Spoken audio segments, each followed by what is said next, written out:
Some stories stay with you because they remind you of something you almost forgot, that kindness still exists in hard places, and that a person's worth cannot be measured by what others decide to pay.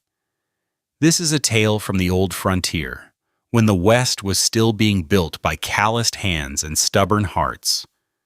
It speaks of a young widow who lost everything, and a quiet man who gave her something money could never buy the right to choose her own path.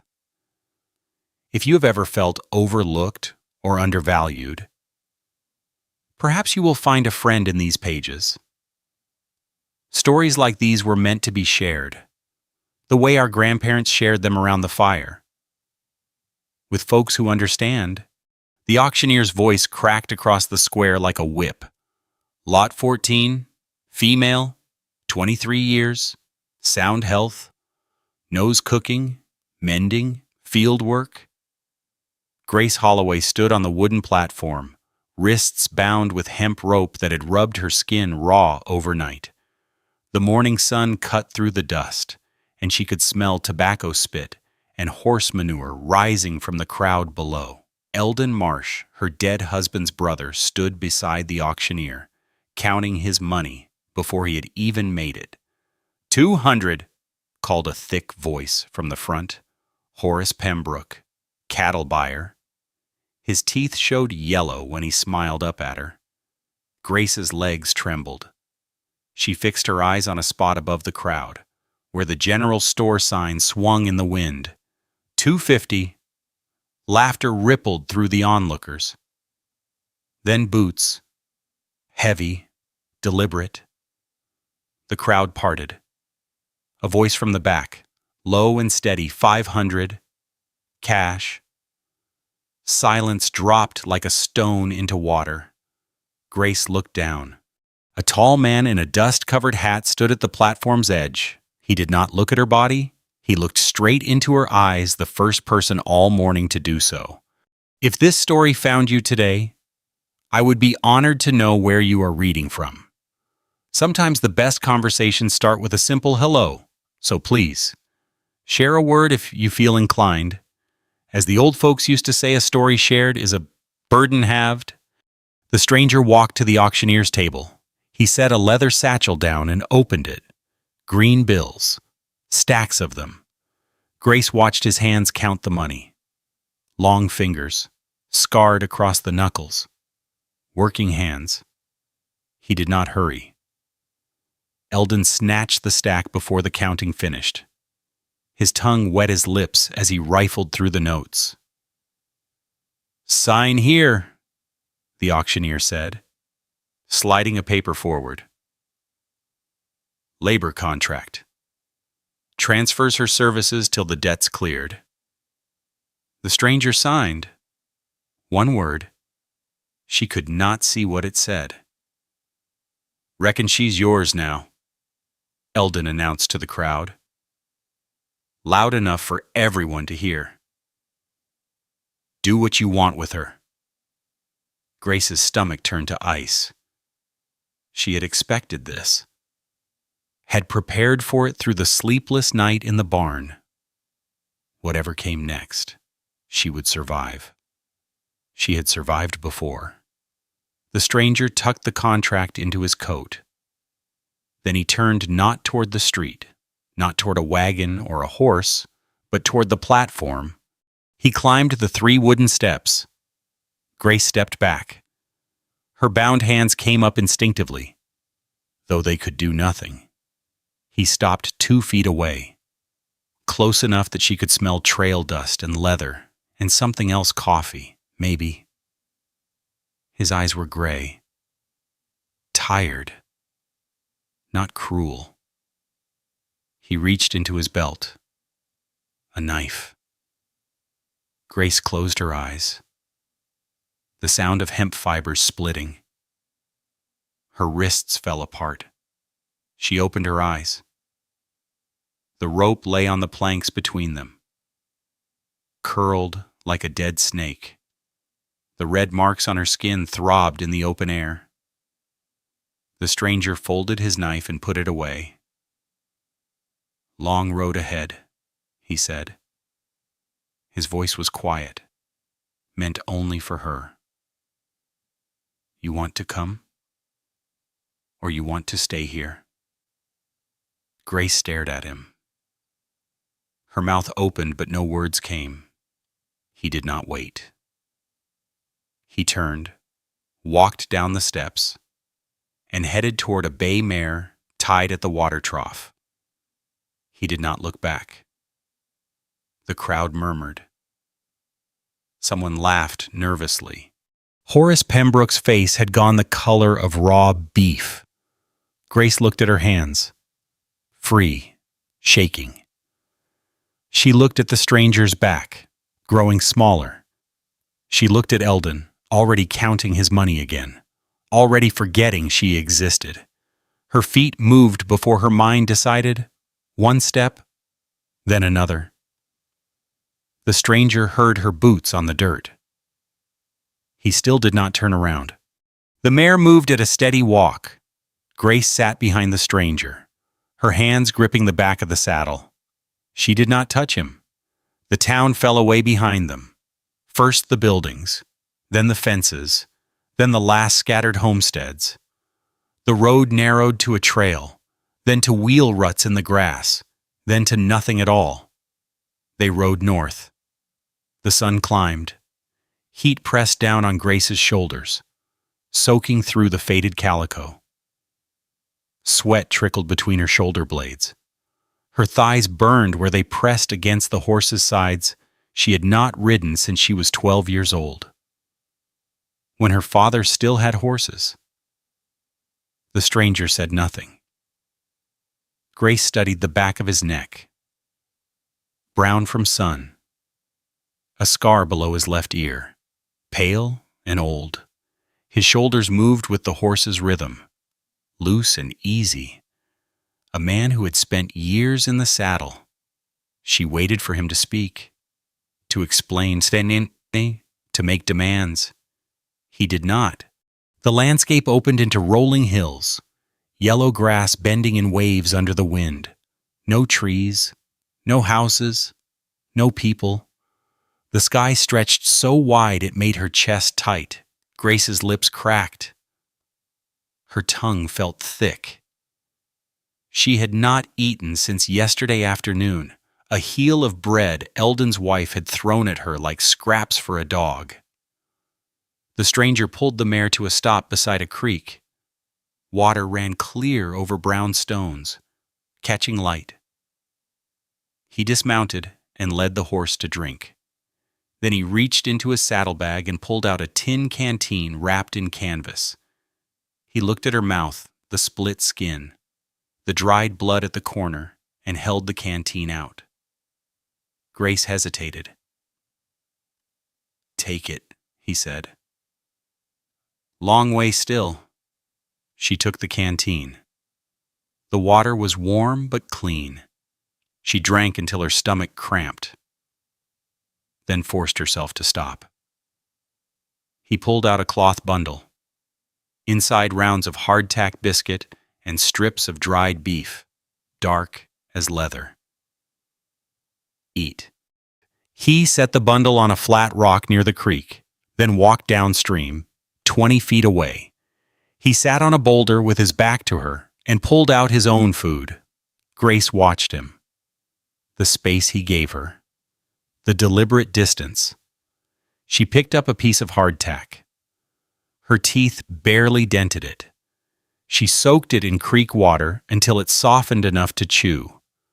The taste was flour and salt and nothing else. She ate it anyway. Then the beef. Her jaw ached from the effort. When she finished, she wiped her hands on her dress. The stranger was still sitting with his back to her, looking out at the empty hills. "Why?" The word came out before she could stop it. Her voice cracked from disuse. He turned his head slightly, not all the way. "Why what?" "Why did you buy my contract?" A pause. The creek bubbled over stones. "Needed help with the ranch," he said. "You need it out of there." That ain't an answer. It's the one I got. Then he stood, brushed off his trousers, and walked back toward the horse. Grace scrambled to her feet. You're not afraid I'll run? He checked the saddle cinch, tightening a strap. You want to run? Run? I won't chase you. Then why give me food? Why give me water? Because you're thirsty? Because you're hungry? He looked at her then, full on. Those gray eyes, flat and unreadable. That paper back there says I got your labor till the debt's paid. Don't mean I own you. Nobody owns nobody. He mounted the horse and held out his hand to help her up. Grace stared at his palm. Calloused. Scarred. Open. She took it. They rode until the sun hung low and orange over the western hills. The light turned the grass to copper. Shadows stretched long across the land. Then she saw it, a cabin. Half-built, walls of raw timber, gaps stuffed with mud and straw. The roof covered only the front half, the back was open frame, bare rafters like ribs against the sky. No glass in the windows. Just dark squares cut into the wood. Beyond the cabin, a corral with 3 horses, a shed, a well with a hand pump, and grass miles of it, rolling toward mountains so far away they looked blue. The stranger dismounted and tied the mare to a post. This is the land, he said. Nearest town is 12 miles east. You want to leave? You leave. I won't stop you. Grace slid off the horse. Her legs nearly buckled. She steadied herself against the mare's flank. The cabin door hung open. She walked toward it, her boots crunching on dry grass. Inside a single room, divided by a half wall of unpainted boards.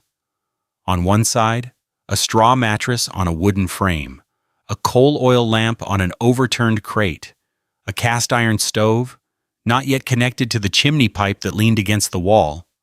On the other side, empty, waiting. That room's yours? The stranger said from the doorway. He did not come inside. Door's got a lock. He reached into his pocket and pulled out a key. Iron, heavy, rusted at the edges. He held it out. Grace took it. The metal was cold despite the heat of the day. What about you? She asked. I sleep in the shed. She looked at the key in her palm, then at him. His face gave nothing away. What's your name? Silas, he said. Silas Cade. He turned and walked toward the shed. His boots made no sound on the grass. Grace stood in the doorway. The key pressed into her skin. The sun dropped below the hills, and the sky turned the color of a bruise.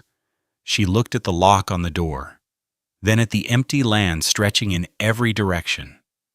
12 miles to town, 12 miles back to what she knew. She stepped inside and closed the door. Her fingers found the lock in the growing dark. The key slid in. The bolt clicked home. For the first time in 7 months, no one could open her door. She sat on the straw mattress. The room smelled of sawdust and dried grass. Through the window, she could see the shed, a thin line of lamplight under its door. He was in there, alone. After spending $500 on a woman he had just locked out. Grace pulled her knees to her chest. The rope marks on her wrists throbbed in the cooling air. Nothing about this made sense.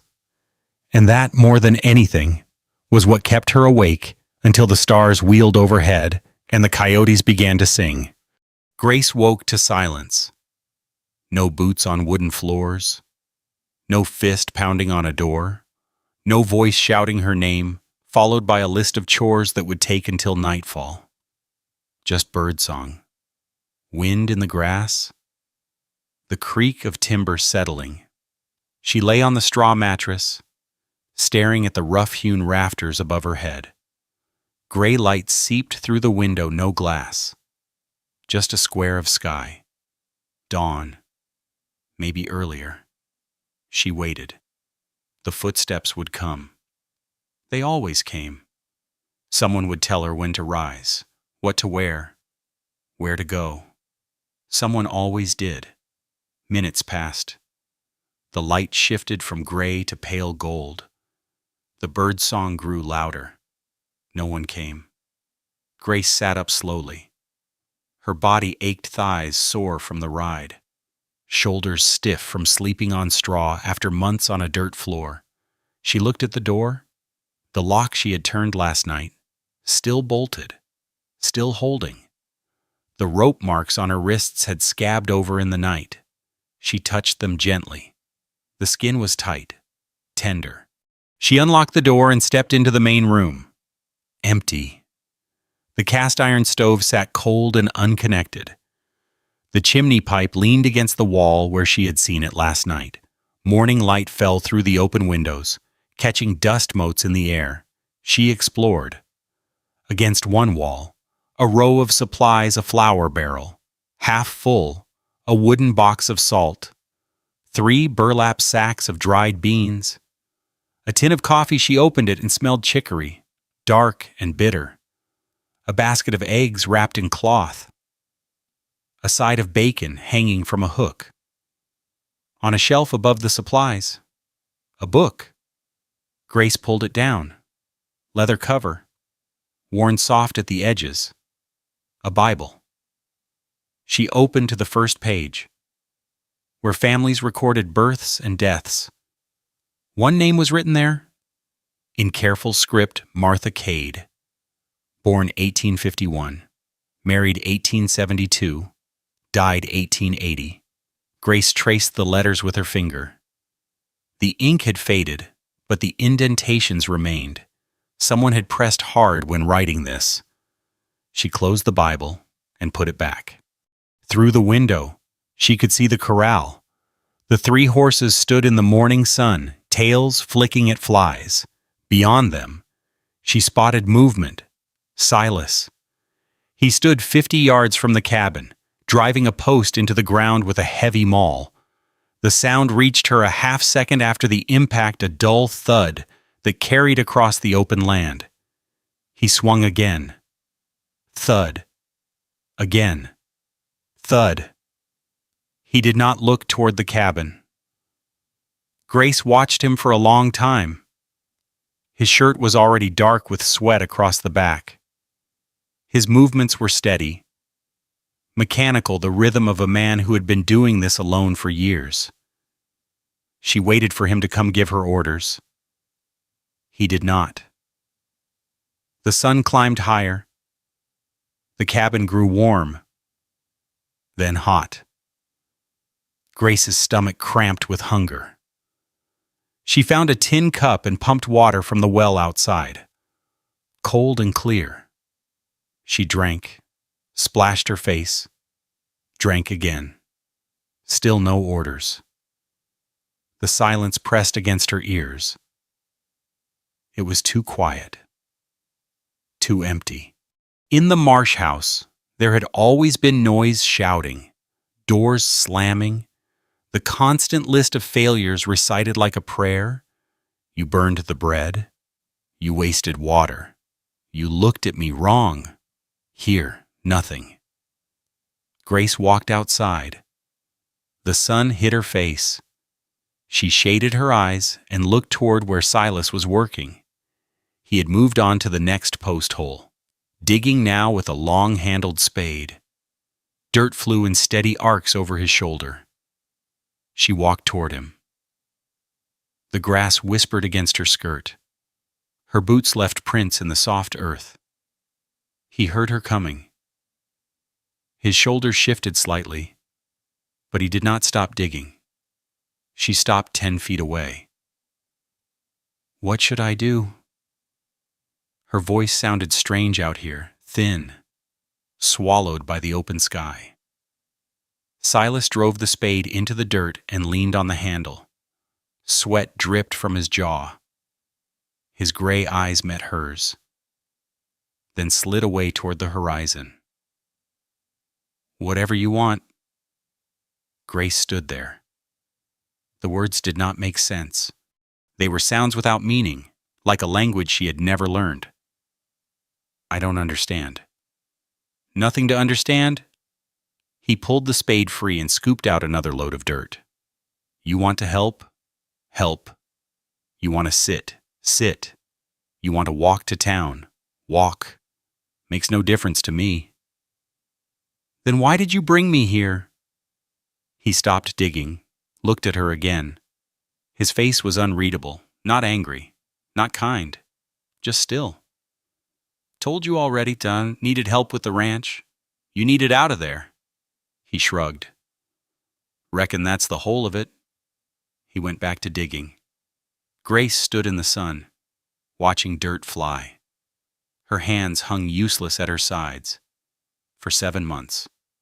Someone had told her every move to make, every step, every breath. Now nothing. She walked back to the cabin. The flour barrel sat where she had seen it that morning. The salt box, the eggs, the bacon. Grace stared at them for a long time. Then she found a bowl. Her hands remembered before her mind caught up. Flour scooped and measured by feel. Salt a pinch, then another. Water from the bucket, added slowly. The dough came together under her palms, sticky at first, then smooth as she worked it, kneading. The rhythm returned like something she had forgotten she knew. Push, fold, turn. Push, fold, turn. Her mother's hands had taught her this when she was 6 years old, in a kitchen that smelled of wood smoke and lard. "The bread knows when you're angry," her mother had said. "Knead it gentle. Let it breathe." Grace's arms ached. Flour dusted her forearms up to the elbow. Sweat beaded on her forehead. She kept kneading. In the Marsh house, Eldon's wife had forbidden her to bake. Widows don't deserve fresh bread. Widows eat what's left over. Grace had eaten crusts and scraps for 7 months, stale heels thrown at her like scraps for a dog. Now she was making bread. She set the dough to rise near the window where the sun warmed the sill. Then she sliced bacon into a cast-iron skillet. Found kindling and matches, lit a fire in the stove. The pipe still was not connected, so smoke leaked into the room. But the heat reached the skillet. Bacon sizzled. The smell filled the cabin. Grace's mouth watered so hard it hurt. The afternoon stretched long. She checked the dough every hour, watching it swell and double. She cooked beans in the bacon fat, stirring slowly, adding water when they stuck. The smell of pork and salt and flour mixed together until the cabin smelled like a home. She shaped the risen dough into rounds and nestled them in the Dutch oven. Setting it in coals, she raked from the fire. Shadows lengthened across the floor. When the bread was done, she set 2 places at the overturned crate that served as a table. Tin plates, tin cups, a knife for the bread. She stood back and looked at what she had done. A meal. A simple meal she had made because she chose to. Footsteps outside. Silas appeared in the doorway. He stopped. His eyes moved from the plates to the bread to the beans to Grace.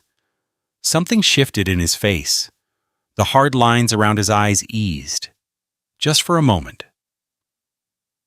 "You cooked this. Beans," Grace said. "Bread. Nothing much." He stood there for a long moment. Then he walked to the bucket by the door and washed his hands, dried them on his trousers, sat down at the crate. Grace sat across from him. He picked up a round of bread, still warm.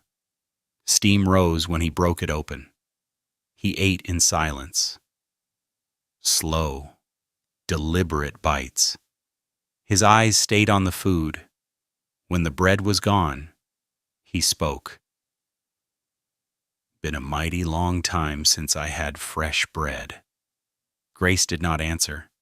She watched his hands, the same hands that had counted $500, cut her ropes, held a key out to her. Martha, she said, the name in the Bible. Silas went still. The spoon stopped halfway to his mouth. Who was she? The silence stretched. Outside, one of the horses nickered. The fire popped in the stove. Silas set down his spoon. My wife, he said. His voice was flat, careful. 6 years gone. He pushed back from the crate and walked out the door without another word. Grace sat alone in the fading light, the taste of bread still warm on her tongue, wondering what kind of grief could make a man spend $500 to save a stranger he would never let close. 7 days. Grace counted them by the sunrises that crept through her window, by the meals she cooked and ate in careful silence, by the blisters that formed on her palms and then hardened into calluses. Each morning she woke to the same quiet. Each morning she waited for the trap to spring. Each morning Silas walked out to work the land without asking anything of her.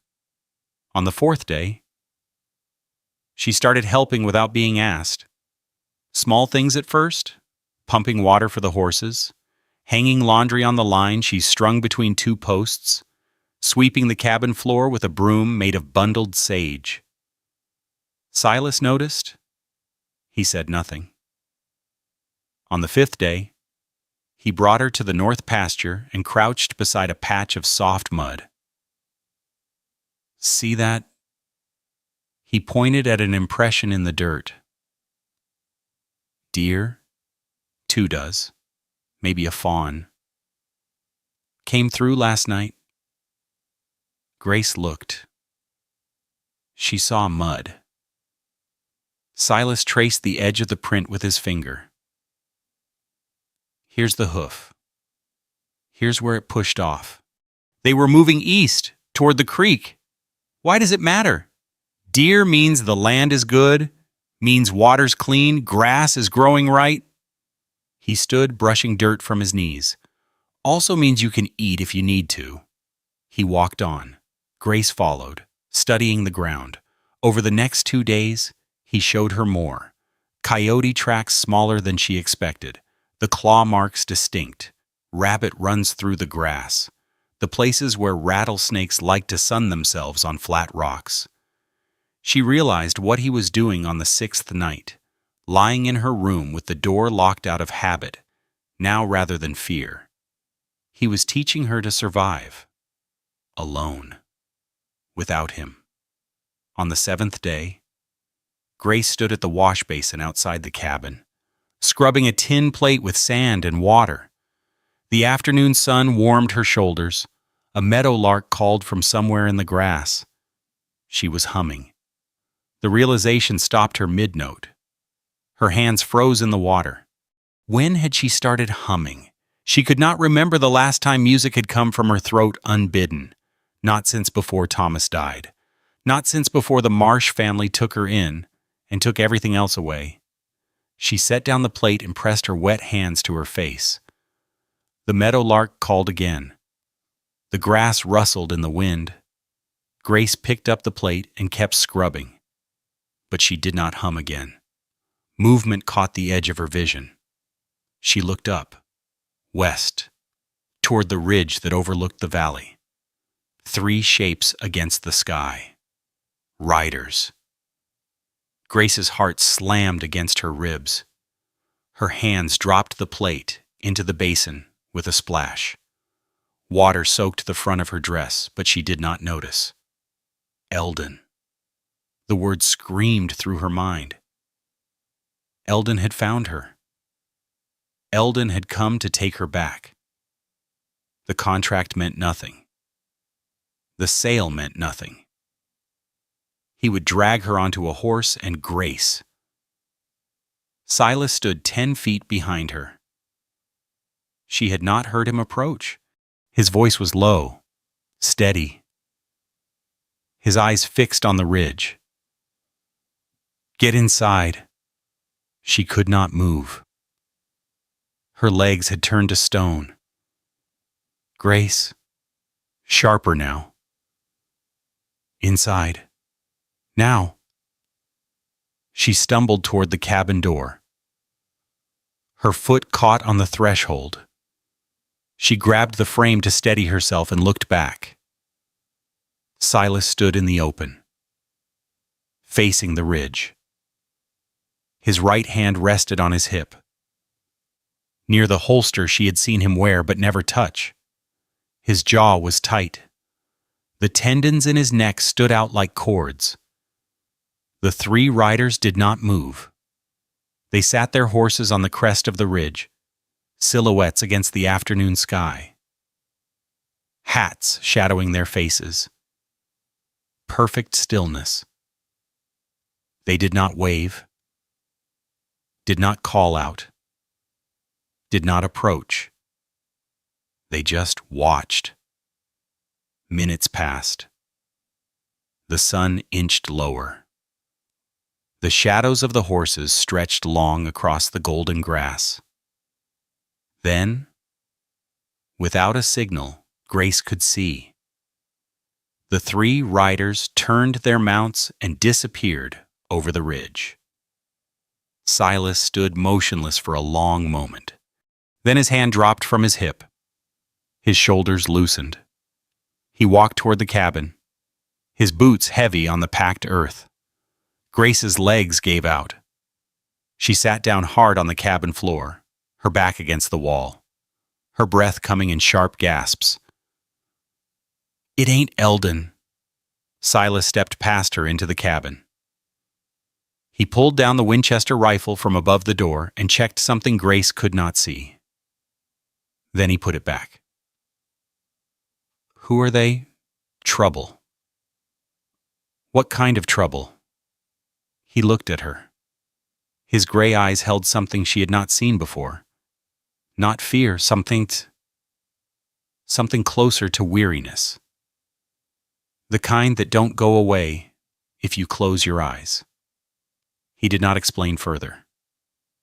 He walked back out and worked until sunset, checking fence posts, examining the horses' hooves, moving with a tension that had not been there before. That night, Grace cooked supper, bacon and beans again, the last of the bread from 2 days ago. Dry now, but still edible. They ate in silence. The lamp cast jumping shadows on the rough walls. Outside, a coyote howled far away, answered by another even farther. Grace set down her fork. "Tell me." Silas looked up from his plate. "Those men, who they are, what they want."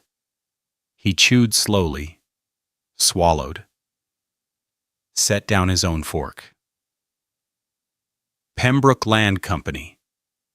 The name hit her like cold water. Pembrook. The man from the auction. Same one, Horace Pembrook.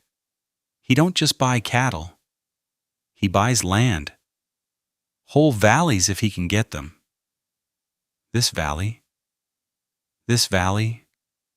Grace stared at him. The lamplight deepened the lines around his eyes. He's been pushing homesteaders out for 2 years now. Some he buys out, offers them half what the land is worth, tells them it's a fair deal. Some he convinces other ways. What other ways? Silas did not answer immediately. He picked up his tin cup and drank, set it down. Fences cut, water wells fouled, stock going missing in the night, barns catching fire when nobody's watching. His voice was flat, stating facts. Accidents, folks call them. Lots of accidents out here. Nothing anybody can prove. Grace's mouth had gone dry. She reached for her own cup and found it empty. "You bought my contract at the auction," she said slowly. "In front of him. You outbid him." "I did. And now his men are watching your ranch." "Our ranch." He met her eyes. "But yes." Grace sat back. The chair creaked under her weight. "So you didn't buy me to help with the ranch. You bought me to make him angry." Silas was quiet for a long moment. The lamp flickered. A moth beat itself against the glass. "I bought you because he was going to own you," Silas said. His voice was low, rough at the edges. "I watched his face when he bid. I saw what he was thinking. And I decided that man wasn't going to have you. You don't even know me." "Didn't need to." He pushed back from the table and stood. "I knew him." He walked to the door and stopped. Stood there with his back to her, one hand on the frame. "You can still leave? Tomorrow morning, I'll give you money for the stage. You can go east. Start over somewhere Pembrook ain't never heard of." He paused. "Might be safer." Grace looked at the door. The door with the lock. The lock she controlled. She looked at the cabin around her, rough and unfinished, smelling of sawdust and bacon grease. She looked at the window, where the last light of day was fading to purple. She thought about the stage east. A new town. New strangers. Starting over with nothing. Again. She thought about Silas teaching her to read tracks in the mud. Teaching her to survive. "I'll stay." He turned. The lamplight caught his face. Something moved behind his eyes, surprise, maybe? Or something she could not name. "Pembrook won't like that." "Reckon I don't much care what Pembrook likes." Silas studied her for a long moment. Then he nodded once, turned, and walked out into the dark. Grace sat alone, listening to his footsteps fade toward the shed. The coyotes had stopped howling. The night was very still. She realized, suddenly, that Silas had said our ranch. And Pembrook, the man who had smiled yellow teeth at her on the auction block, was watching from the hills. Waiting. The clouds came from the west. Grace noticed them first at dawn, a dark line on the horizon, barely visible against the gray sky. By mid-morning, the line had swallowed half the heavens. The wind shifted, carrying the smell of rain and something else, something electric. Silas worked faster. She watched him from the cabin doorway as he hauled lumber from the shed to the unfinished section of roof. His movements had changed sharper, more urgent. No pauses to wipe sweat.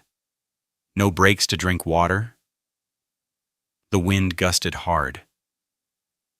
Grace's skirt whipped against her legs. A loose board on the shed wall banged once, twice, 3 times. Silas looked up at the sky. His jaw tightened. "Grace." She straightened at the sound of her name. He rarely used it. "Help me." She ran to him. He thrust a hammer into her hands, heavy, the head worn smooth from years of use. "Hold this corner down." He pointed at a canvas tarp spread across the bare rafters. The wind was already lifting the edges. "I'll nail the other side." Grace climbed the ladder he had propped against the wall. The rungs creaked under her weight. The wind pushed at her back, tugging at her dress, trying to peel her off. She reached the top and grabbed the canvas edge. The material was thick, coated with something waxy that made her fingers slip. She wrapped her hands in the fabric and pulled, Got it. Yes. Silas scrambled up the opposite side, nails clenched between his teeth. He drove the first one through the canvas into the rafter below. The sound cracked across the open land. Another gust. The canvas billowed like a sail.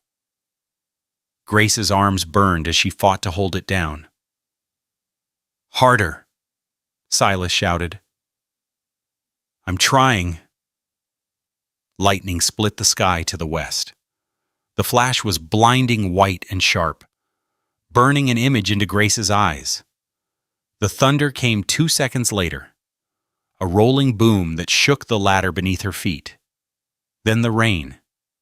It did not build slowly. It came all at once. A wall of water that slammed into them like a living thing. Grace gasped as the cold hit her.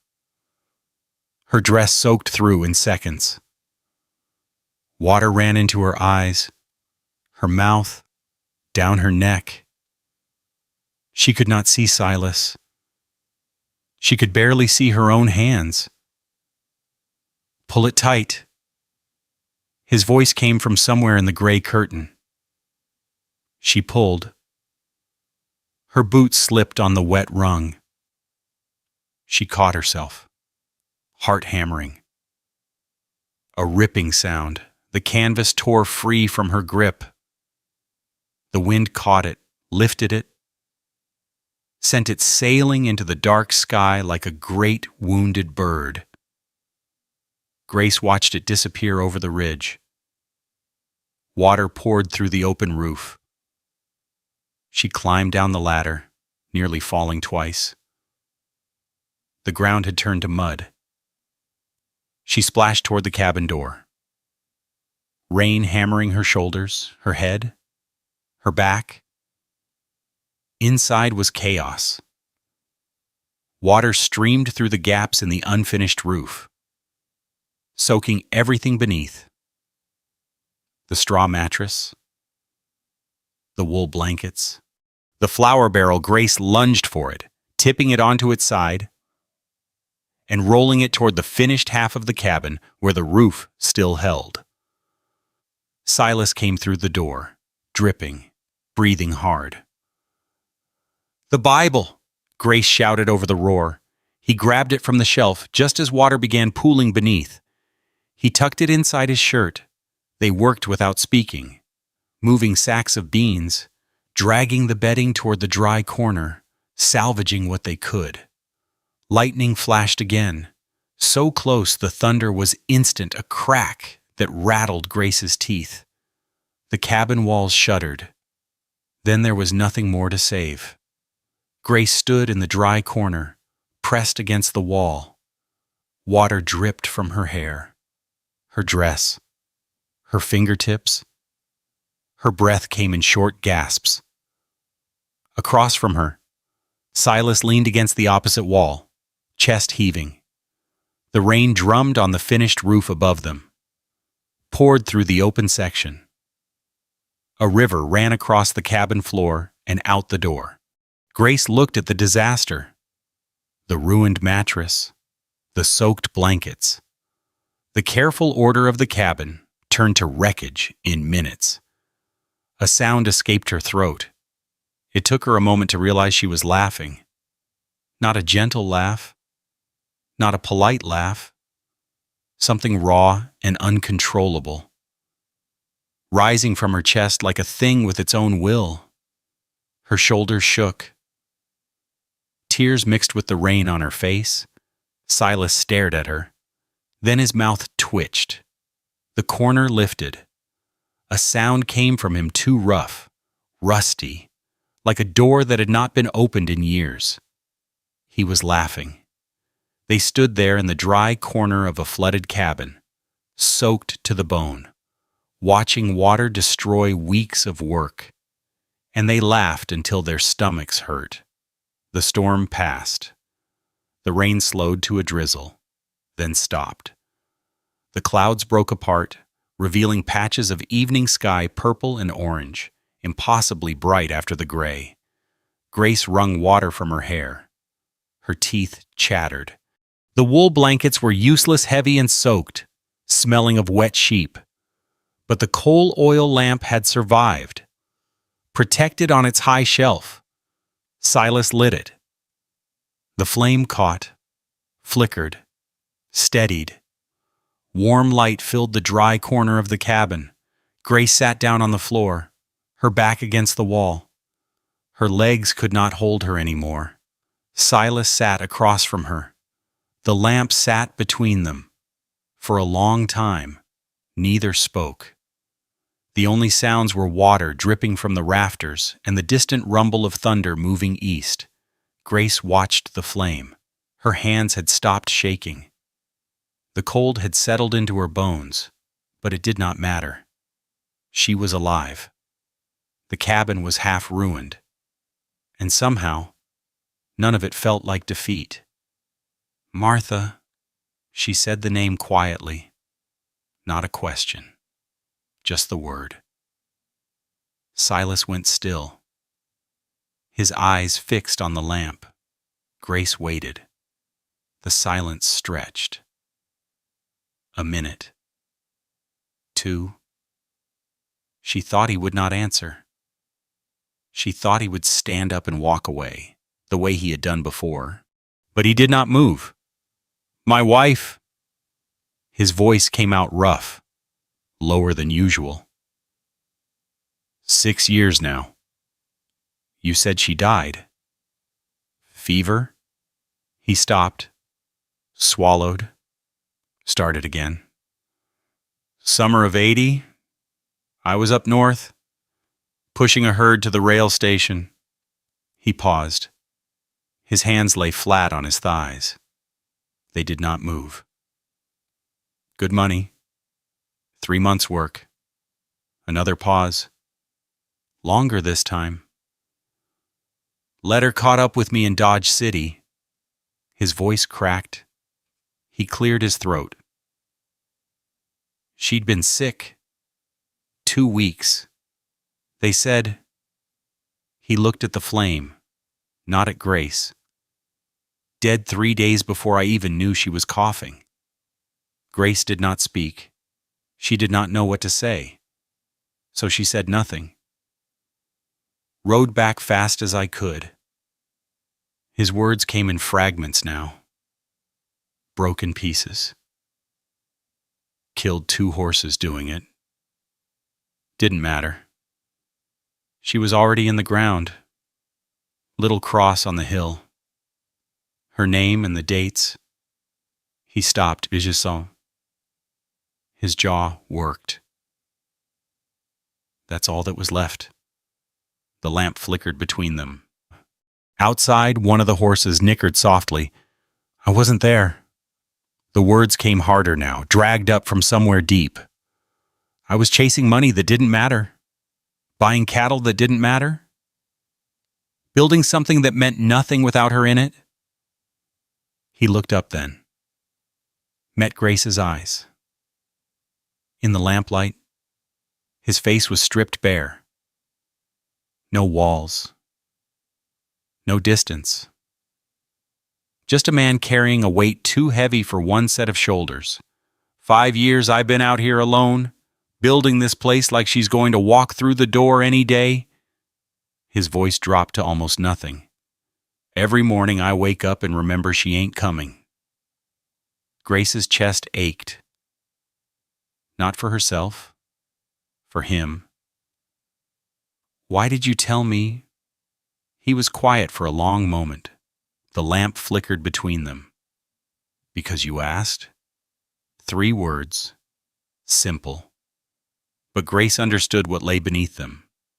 No one had asked. For 5 years, no one had asked. She pulled her knees to her chest. The wet fabric of her dress clung cold against her skin.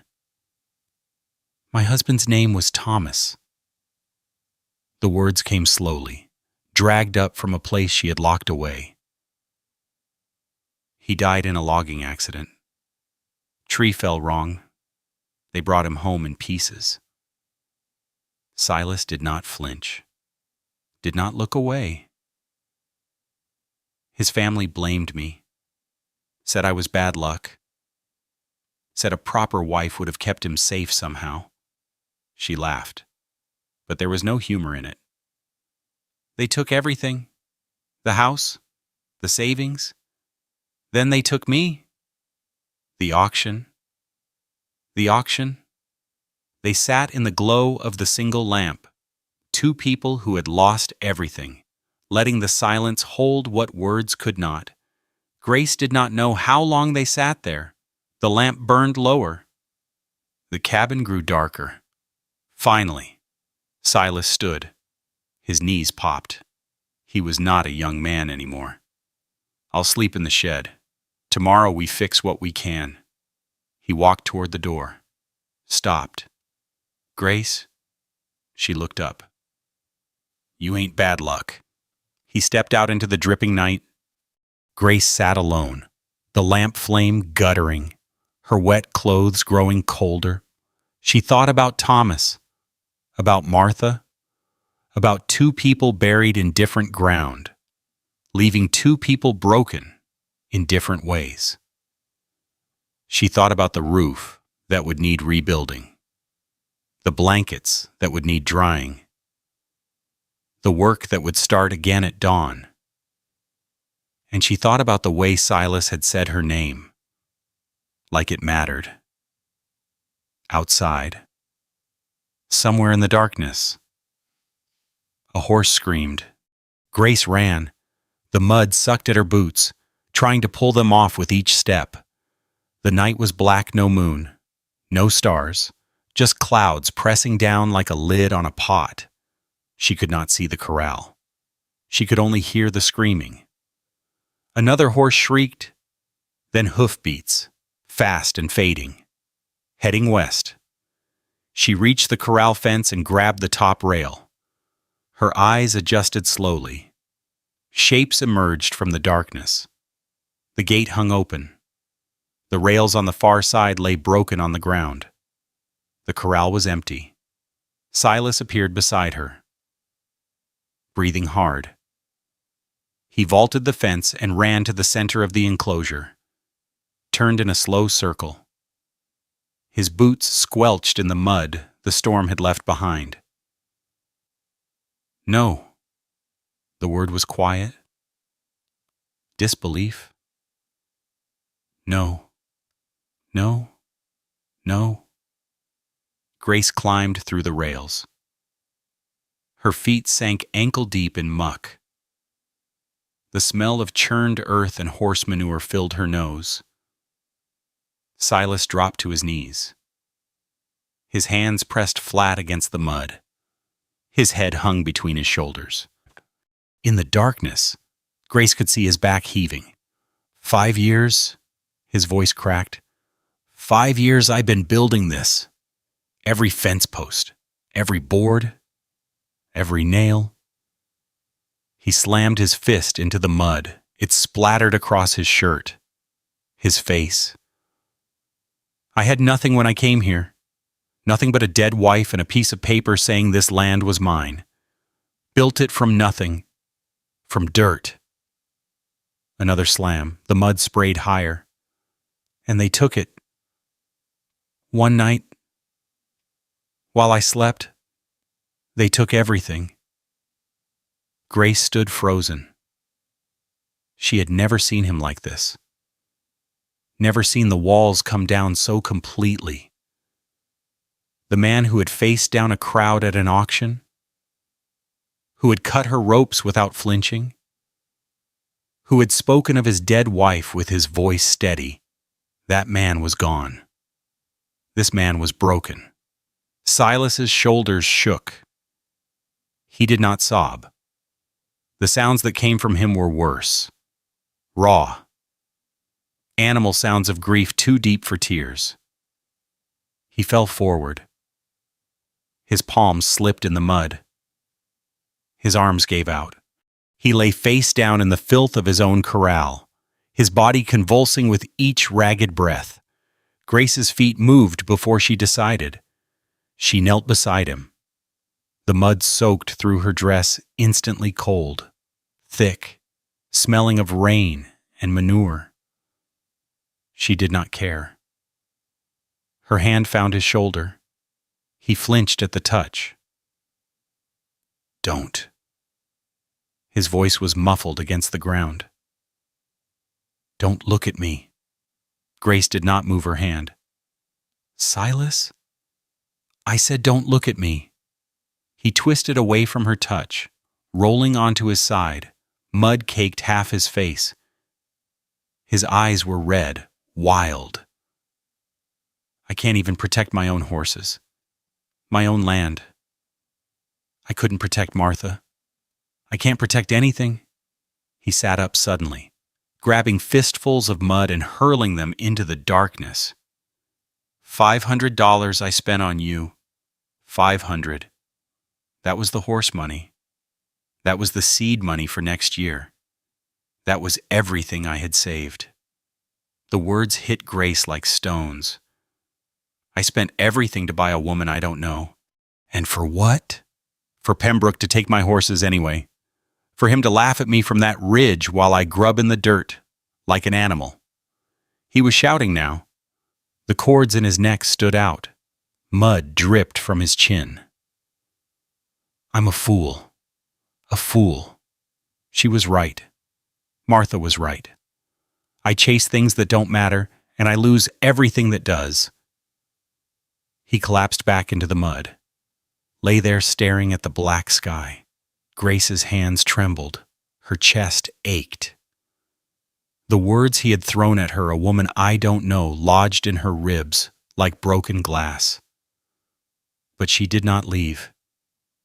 She sat down in the mud beside him, pulled her knees to her chest, let the cold seep through her dress, her skin, her bones. Minutes passed. The night pressed down. Somewhere far away, a coyote howled. Silas's breathing slowed. The convulsions stopped.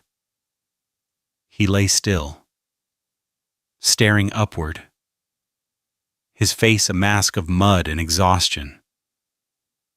"I'm sorry." His voice was hoarse, barely a whisper. "I didn't mean that." "What I said about the money?" Grace said nothing. "I don't regret it. Buying your contract, that ain't what I meant." "I know." Another silence. The mud grew colder. "I just wanted to build something," Silas said. "Something that would last. Something that meant I was here, that I mattered. And every time I get close, something takes it away." Grace turned her head to look at him. He was still staring at the sky. Mud had dried on his cheek, cracking where his jaw moved. "They took your horses," she said. Her voice was steady. She did not know where the steadiness came from. "They didn't take your land. They didn't take your cabin. They didn't take you." He laughed, a bitter, broken sound. "Without horses, I can't work the land, can't ride to town for supplies, can't do nothing but sit here and wait for Pembrook to come finish what he started." "Then we walk." Silas turned his head, looked at her. 12 miles, on foot, in country like this. I walked farther before I met you. You don't understand. Without horses, we're done. We can't fight them. We can't outrun them. We can't even leave." Grace reached out. Her hand found his in the mud. His fingers were cold, caked with filth. She wrapped her own around them. "Then we don't fight. We don't run. We ask for help." Silas stared at her. The whites of his eyes caught what little light the clouds let through. Help from who? The neighbors Pembrook already drove out. The sheriff who looks the other way because Pembrook pays his wages. There ain't no help coming. Grace, there never is. You don't know that. I know enough. You knew enough to buy my contract at that auction. You knew enough to give me a key to my own door. You knew enough to teach me to read tracks in the mud." She squeezed his hand. "You don't know everything. Nobody does." He did not answer. He lay in the mud, his hand in hers, breathing slowly. The clouds shifted. For a moment, starlight broke through just a sliver, a handful of points of light in the vast darkness. Then the clouds closed again. Silas sat up slowly. Mud fell from his shirt in clumps. He looked down at his hand, still wrapped in Grace's. 5 years, he said quietly. 5 years I've been alone out here. Told myself I didn't need anyone. Told myself that was strength. He looked at her. In the darkness, she could barely see his face, but she could hear his voice. "Maybe I was wrong." Grace said nothing. She held his hand. They sat in the mud of the empty corral as the night grew colder and the stars stayed hidden. Finally, Silas stood. He pulled Grace to her feet. They stood facing each other, covered in filth, shivering in the dark. "Tomorrow," he said. His voice was rough but steady. "Tomorrow we figure out what to do." He walked toward the cabin. Grace followed. At the door, he stopped, turned back. "You said we ask for help." "Yes." From who Grace thought of the auction square, the faces that had watched her stand on that platform. Most had laughed. Most had looked away. But not all. "The town," she said. "I'll walk to town." Silas shook his head. "They won't help us. They're afraid of Pembrook." "Maybe." Grace looked past him, toward the east, where the sky was just beginning to show a faint gray line. "But I ain't asking you. I'm telling you."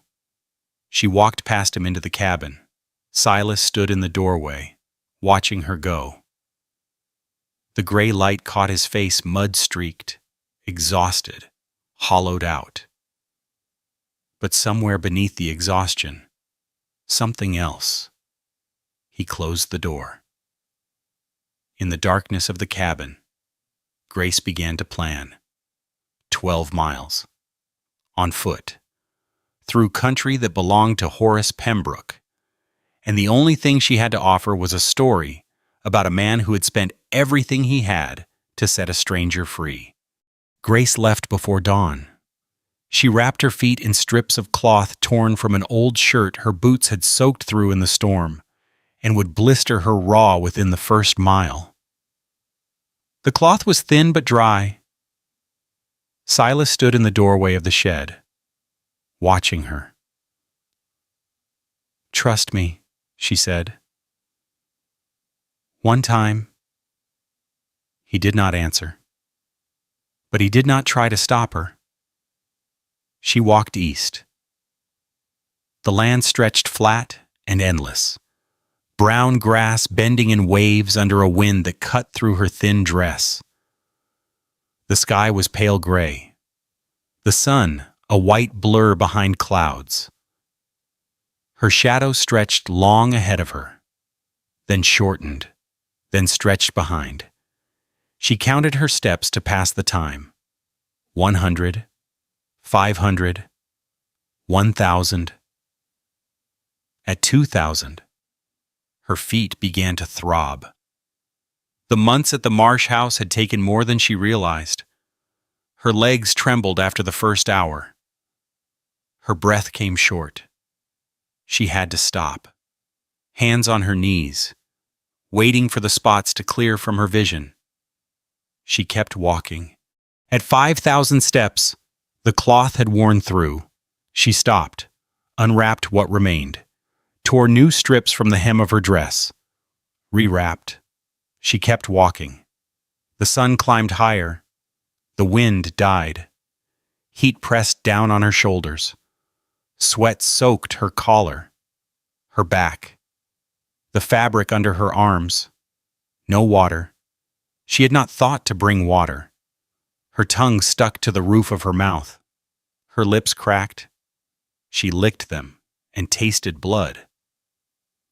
A creek appeared just a trickle, barely wider than her hand. She knelt and drank. The water was brown with mud and tasted of minerals. She drank until her stomach cramped. She kept walking.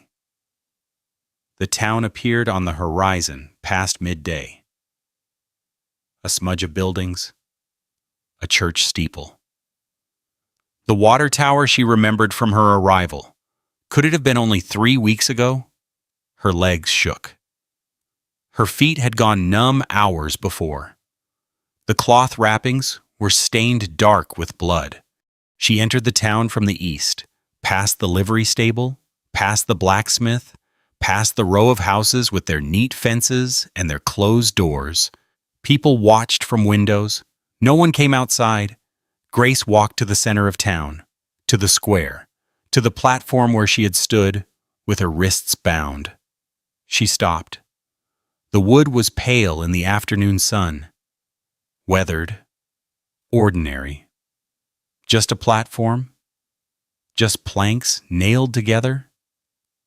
She turned to face the general store. Mrs. Harmon stood behind the counter, visible through the front window. Gray hair.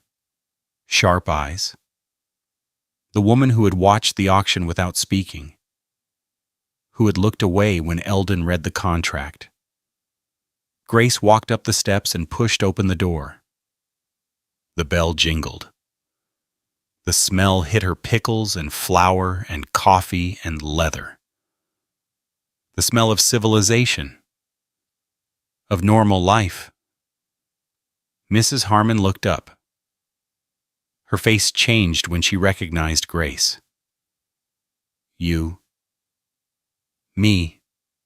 Grace walked to the counter. Her bloody footprints left marks on the wooden floor. You shouldn't be here, Mrs. Harmon said.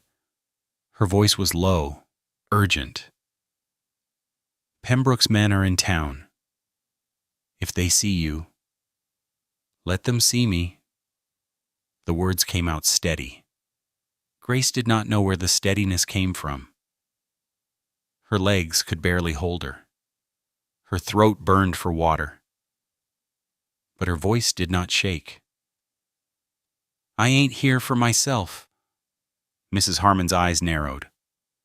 Then why? There's a man named Silas Cade. He has a ranch 12 miles west. 3 weeks ago, he spent $500 to buy my labor contract at an auction. I remember. He didn't buy me to own me. He bought me because Horace Pembrook wanted me, and he decided Pembrook shouldn't have me. Grace gripped the edge of the counter. Her knuckles went white. Last night, Pembrook's men stole his horses, all 3 of them, cut the fence and drove them off in the dark. Mrs. Harmon said nothing. Without horses, he can't work his land, can't ride to town for supplies, can't defend himself when Pembrook comes back to finish the job. And what do you expect me to do about it? The question hung in the air. The clock on the wall ticked. Outside, a wagon rattled past. Grace looked at the woman across the counter. The gray hair, the lined face, the eyes that would not quite meet hers. Nothing. Mrs. Harmon blinked. I don't expect you to do anything. You didn't do anything at the auction. You watched a woman get sold like livestock and you stood there with your hands folded. Why would you help now? The words were not angry. They were flat. True. Mrs. Harmon's face went pale. I ain't here to ask for your help. Grace continued. I'm here to tell you what's happening. What you do with that is your business. She turned to leave. Wait. Grace stopped. Did not turn around. I have a daughter, Mrs. Harmon said. Her voice had changed. Smaller. She's 16. Pembrook's foreman, the one with the scar on his cheek. He looks at her. The way he looked at you on that platform. Grace turned. Every night I lock her door. Every night I pray he don't decide to take what he wants. Mrs. Harmon's hands gripped the counter edge. I didn't help you because I was afraid. I'm still afraid. I know. But I'm more afraid of what happens if nobody ever stands up. She reached under the counter and pulled out a key ring. My husband's horses are in the back stable. He's been dead 2 years. I kept them because I couldn't bear to sell them. They're old, but they're sound. Grace stared at the keys. That ain't enough to fight Pembrook, but it's a start. The door to the back room opened. A girl appeared, 16, brown hair, frightened eyes. The daughter. Mama. Get your coat. Sarah. We're going to the church. Grace followed them. The church was small, white clapboard. A wooden cross on the steeple. Doors that needed paint. Inside, the pews were empty. Dust motes floated in the colored light from the windows. The preacher sat at the front, reading. He looked up when they entered. Mrs. Harmon, and he saw Grace. His face went pale. You know who I am? Grace said. I was there. The preacher closed his book. At the auction, I should have spoken. I didn't. Why not? He stood, walked down the aisle toward them. His footsteps echoed in the empty space. Because I'm a coward. Because Pembrook pays for the new roof. Because I told myself it wasn't my place to interfere in legal matters. He stopped in front of Grace. I've prayed every night since for forgiveness. But prayers don't undo what's done. No, they don't. The preacher looked at her feet, the bloody cloth, the stains she left on his church floor. What do you need? Grace told him. About Silas, about the ranch, about the horses stolen in the night. When she finished, the preacher was quiet for a long time. Pembrook will come after anyone who helps you. I know.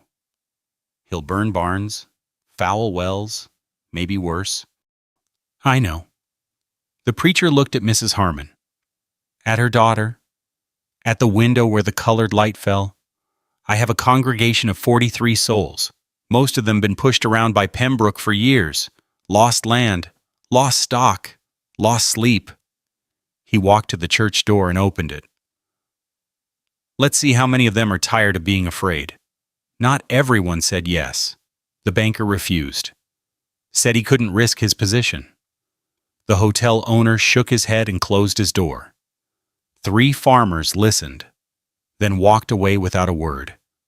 But others came. The blacksmith, who had watched Pembrook's men drive off a neighbor's herd and done nothing. The livery owner, whose brother had sold out to Pembrook at half price. The school teacher, who had seen her students' families broken one by one. Old Sheriff Dawson, who had looked the other way for 2 years and couldn't look at himself in the mirror anymore. They came not because they were brave. They came because their own silence had become unbearable. By the following morning, they had gathered 12 people. Mrs. Harmon brought her 2 horses. The blacksmith brought lumber. The livery owner brought nails, hammers, canvas. The school teacher brought food, bread and cheese, and dried apples. Grace slept that night on a cot in the church. her feet wrapped in clean bandages the preacher's wife had soaked in salt water. The pain kept her awake for hours.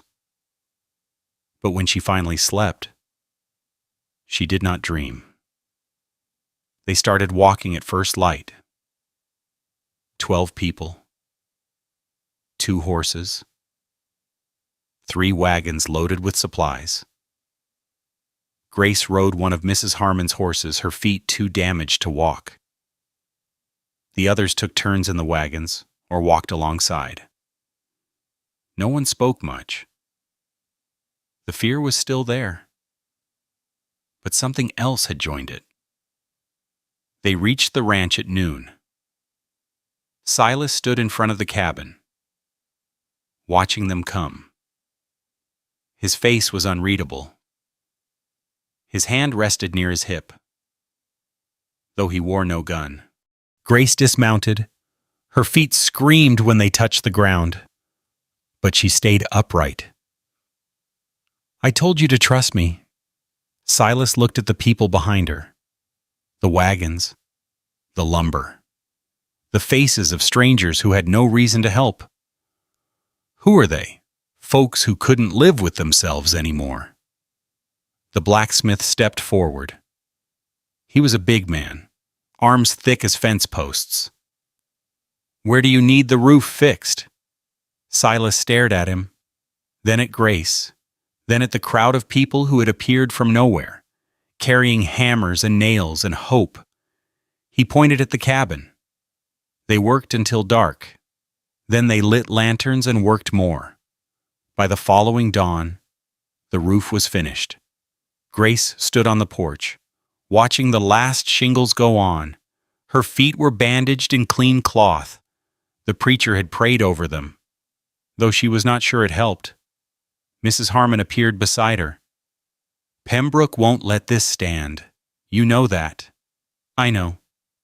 He'll come. Maybe tomorrow. Maybe next week. But he'll come." Grace looked at the finished roof, at the people eating breakfast together in the yard, at Silas, standing among them for the first time, talking to the blacksmith like a man who had forgotten how to talk to anyone. "Let him come." Sheriff Dawson walked over. His tin star caught the morning light. "I sent word to Pembrook's foreman last night," he said. "Told him what happened here. Told him I got 12 witnesses who'll swear those horses were stolen. Told him the next time his men set foot on this property, I'll arrest them myself. Will he listen?" The sheriff's jaw tightened.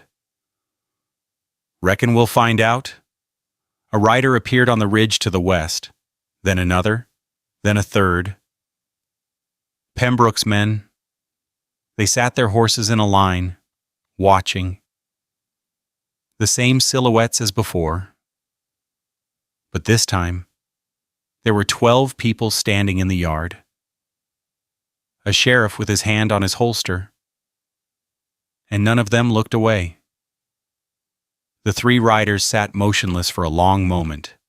Then they turned their horses and disappeared over the ridge. Grace let out a breath she did not know she had been holding. Silas walked to stand beside her. His shoulder almost touched hers. "They'll be back," he said. "Probably. This ain't over." "No."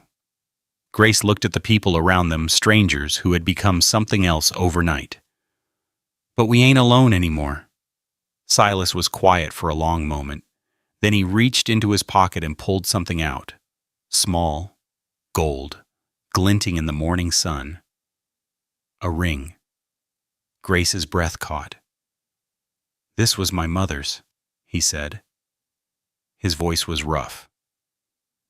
"She wore it 52 years, till the day she died." He held it out, not offering, not demanding, just holding.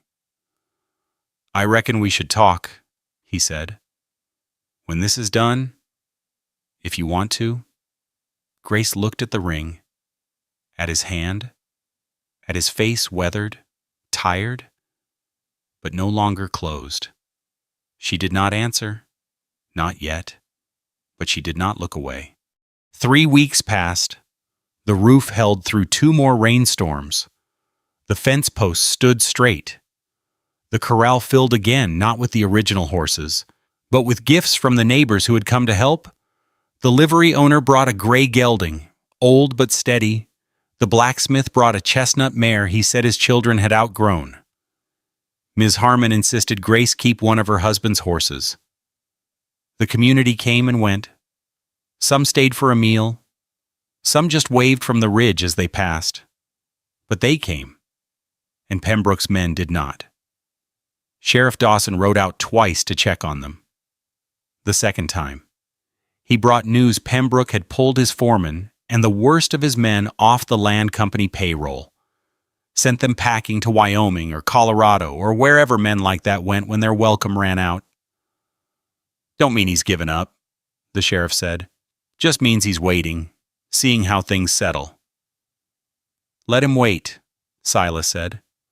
The sheriff nodded and rode back to town. Autumn crept into the valley.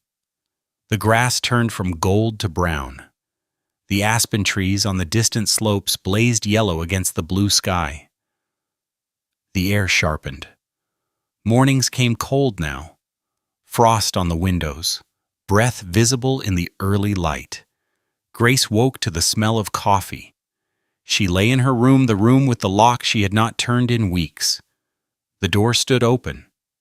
Through it, she could see the main room, finished now with real glass in the windows and the chimney pipe properly connected. Smoke rose straight and clean. She pulled the wool blanket around her shoulders and walked out. Silas stood at the stove, pouring coffee into 2 tin cups. He looked up when she appeared. "Morning? Morning?" She sat at the table, a real table now, built by the blacksmith from lumber he had hauled out himself. 2 chairs, 2 cups, 2 plates. Silas set the coffee in front of her and sat down across. They drank in silence. Outside, the horses nickered. A meadowlark called from somewhere in the brown grass. Grace's eyes drifted to the shelf above the supplies. The Bible sat there, where it always sat. But something was different. It was open. She stood and walked to the shelf. Silas watched her but did not speak. The Bible lay open to the first page. The family record. She had seen it before, Martha Cade's name written in careful script. The dates of her birth and death. But now there was another line beneath it. Grace Holloway. The woman who stayed. Grace stared at the words. The ink was fresh. The handwriting was the same Silas's hand, pressing hard into the paper the way he had pressed when writing Martha's name. She turned to face him. "You wrote my name in here." Silas did not look away. "I did." "Next to your wife?" "Yes." "You didn't ask me if I wanted that?" He stood, walked toward her, stopped 3 feet away. "I'm asking now." He reached into his pocket and pulled out the ring. The same ring he had shown her 3 weeks ago, the morning after the neighbors came. His mother's ring. Gold worn thin from 52 years, on a woman's hand. He held it out. Not offering, not demanding, just holding. "I ain't asking you to stay because I bought your contract," he said. His voice was rough, the words coming slow. "I ain't asking because you owe me something. You don't owe me nothing." He paused, swallowed. "I'm asking because I don't want to eat breakfast alone anymore. I don't want to talk to horses because there ain't nobody else to talk to. I don't want to come home at sunset and find an empty cabin." His hand trembled slightly. The ring caught the morning light. "I'm asking because these past weeks with you here, with folks coming around, With something to work for besides just surviving, these been the best weeks I had since Martha died. And I don't want to go back to what it was before. Grace looked at the ring, at his hand, at his face. He was not a handsome man. His features were too rough, too weathered by sun and wind and years of solitary work. His hair had gone gray at the temples.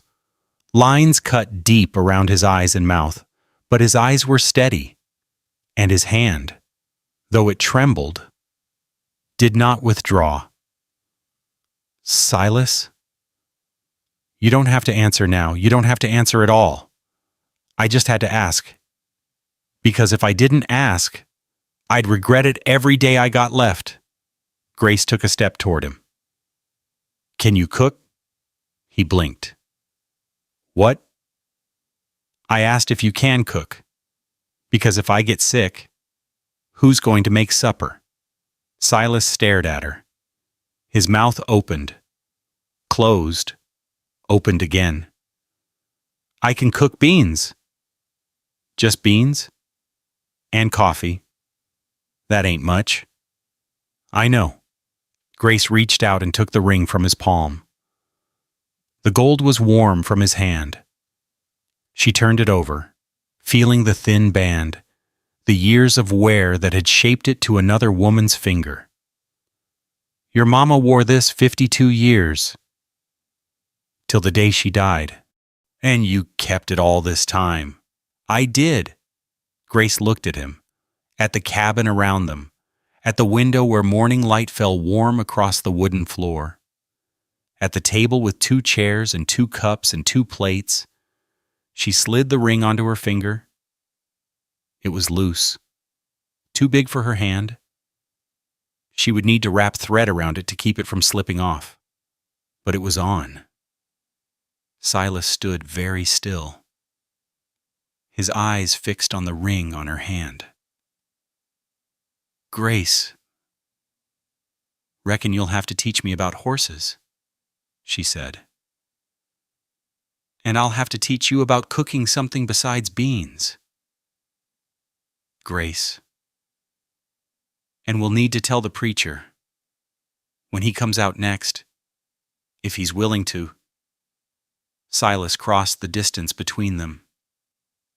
His hands found her shoulders, his forehead pressed against hers. They stood that way for a long moment, not moving, not speaking, just breathing the same air. Thank you, he said. His voice was barely a whisper. Don't thank me yet. You ain't tasted my cooking when I'm tired. He laughed, a real laugh, rough and unpracticed but real. She felt it in his chest, in his shoulders, in the way his whole body loosened. She laughed too. They stood in the cabin they had built together, not with grand gestures, but with small ones, day after day, board by board and nail by nail. The coffee grew cold on the table. The fire crackled in the stove. Outside, the horses called to each other across the corral, and the sky stretched blue and endless above the autumn hills. That evening, they sat on the porch, 2 rocking chairs, built by Silas in the weeks after the neighbors came. He had made them without telling her, working in the shed after dark, and one morning they had simply appeared on the porch as if they had always been there. The sun dropped toward the mountains. The sky turned orange, then pink, then deep purple. The first stars appeared. Grace rocked slowly. The ring caught the last light, glinting on her finger. What are you thinking? Silas asked. Silas. She looked at him. At the cabin behind them. At the land stretching out in every direction, their land now, truly theirs. Defended and earned and kept. I'm thinking about that platform, she said. In the town square 3 months ago. Silas was quiet. I stood up there thinking my life was over, thinking I'd never make another choice for myself as long as I lived. She stopped rocking, turned to face him, and now I'm here, with a ring on my finger and a roof over my head, and a man who gave me a key to my own door before he ever asked for anything in return. Silas reached over and took her hand. His fingers wrapped around hers, warm and rough. "You gave yourself all that," he said. "I just gave you a place to stand." Grace squeezed his hand. The stars multiplied overhead. The coyotes began their evening song, far away and wild. The wind carried the smell of autumn grass and wood smoke and the faint promise of snow still weeks away. Two figures sat side by side on a porch, watching the darkness come. They did not speak. They did not need to. There is something quiet that stays with us after a story like this one. A tenderness, perhaps. Or something heavier, the kind of ache that settles in the chest when we recognize a piece of ourselves in someone else's journey. Many of us have stood in places where no one saw us. Some of us have carried burdens that no one thought to ask about. And perhaps you know what it feels like to wait a long time before someone offered you a door you could lock from the inside, or to be the one who finally offered that door to someone else. Grace found her home. Silas found his way back to himself. But this story does not need to tie everything together inside you. Some things we carry are not meant to be explained. They are only meant to be held, gently, until we are ready to set them down. It is all right if something still feels unfinished. Stories often leave us that way. The quiet that follows is not emptiness. It is space room enough to breathe. Thank you for staying until the end. Thank you for listening.